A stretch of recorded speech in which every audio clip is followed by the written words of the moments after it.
အားလုံးပဲမြင်ကြပါသမီးရဲ့နာမည်ကဆောင်းမြတ်ပိုင်လို့ခေါ်ပါတယ် We am shine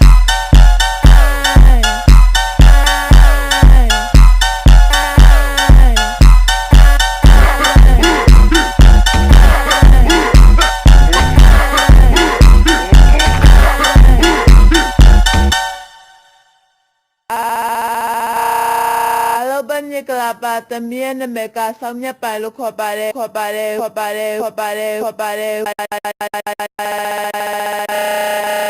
We am shine